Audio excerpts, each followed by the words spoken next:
अस्सलाम वालेकुम वरहमतुल्लाहि वबरकातुहू। प्यारे दोस्तों, अगर आप कब्रिस्तान में जाकर कोई दुआ पढ़ते हैं, कुरान के कुछ हिस्से की तिलावत भी करते हैं और अपने दिल में अल्लाह से मैयत के लिए मगफिरत की और कब्र में सुकून की दुआ करते हैं, तो आपका ये पढ़ने और माफ़ी तलब करने के दो फायदे होते हैं। एक, मैयत की मगफिरत होती है, दूसरी, आपको सवाब और नसीहत मिलती है। लेकिन कब्रिस्तान में जाकर क्या पढ़े?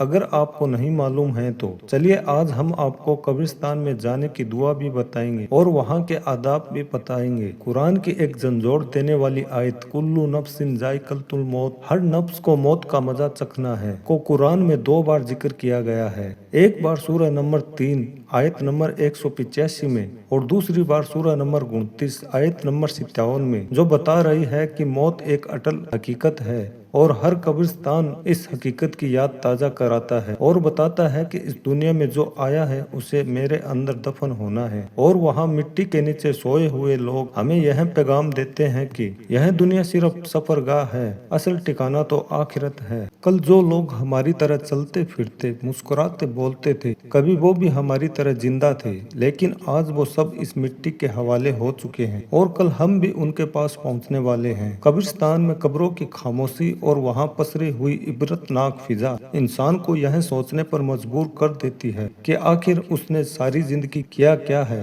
नेकी या गुनाह। यही वजह है कि नबी करीम सल्लल्लाहु अलैहि वसल्लम ने कब्रिस्तान की जियारत की तालीम दी और फरमाया कि कब्रों की जियारत किया करो, यह तुम्हें आखिरत की याद दिलाएगी, ताकि इंसान मौत को याद करके दुनियावी गफलत से बाहर निकले और अपनी जिंदगी को सुधारने की कोशिश करे। कब्रिस्तान जाने के फायदे। कब्रिस्तान में जब आप कुछ पढ़ते या तिलावत करते हैं तो ये कुरान और ये दुआएं कब्र वालों के लिए राहत, रोशनी और रहमत बनकर पहुंचती है। जब हम सूरह फातिहा, सूरह यासीन या आयतुल कुर्सी पढ़कर उन्हें इसाले सवाब करते हैं तो उनके दर्जे बुलंद होते हैं और कब्र में आसानी होती है। इसलिए कब्रिस्तान जाकर अपने उन भाइयों और बहनों के लिए दुआ जरूर किया करे जो हमसे पहले इस दुनिया से रुखसत हो गए, क्योंकि कब्रिस्तान जाकर पढ़ने और इसाले सवाब करने से न सिर्फ पढ़ने वालों को फायदा होता है बल्कि मैयत को भी फायदा पहुंचता है। अब सवाल उठता है कि वहां जाकर कौन सी दुआएं पढ़े और कौन सी सूरतें पढ़े जिनसे मोमिन मैयतों को फायदा पहुंचे।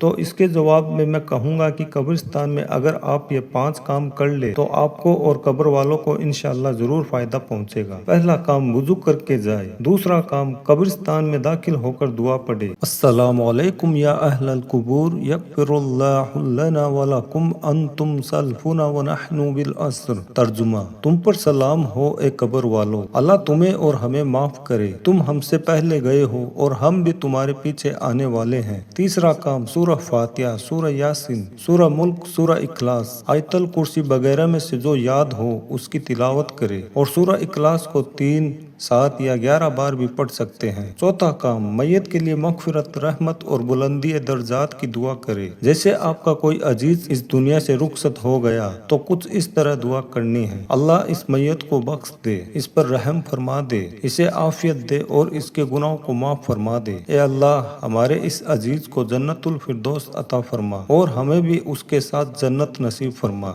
ए अल्लाह, उसे कब्र के अजाब और जहन्नम के अजाब से बचा ले। ए अल्लाह, उसकी कब्र को जन्नत के बागों में से एक बाग बना दे। ए अल्लाह, इस नेक बंदे के दर्जात हिदायत याफ्ता लोगों में बुलंद फरमा। ए अल्लाह, उसकी कब्र को रोशनी, खुशी और राहत से भर दे। ए अल्लाह, हम तुझसे उसके लिए जन्नत का सवाल करते हैं और जहन्नम से पनाह मांगते हैं। ए अल्लाह, उसे सुकून बख्श दे, उसके दर्जात बुलंद फरमा और उसे हमेशा की जन्नत नसीब फरमा। तो ये थी दुआएं। अब 5वां और आखिरी काम, मौत की याद में गौर व फिक्र करे। कब्रिस्तान के अंदर यह काम न करे, फिजूल और दुनियावी बातें बिल्कुल न करे। कब्रिस्तान जैसी इबरतनाक जगह पर न हंसे और न तो किसी तरह का शोरगुल करे। अब आखिरी और अहम बात, कब्रिस्तान की जियारत कोई रस्म नहीं, ये एक सबक है, ये जरूरत है हमारी भी और उन मैयतों के लिए भी जो हमारे इंतजार में हैं। अल्लाह ताला हमें कब्रिस्तान की जियारत से नसीहत लेने वाला, मैयत के लिए दुआ करने वाला और आखिरत की फिक्र करने वाला बना दे। आमीन।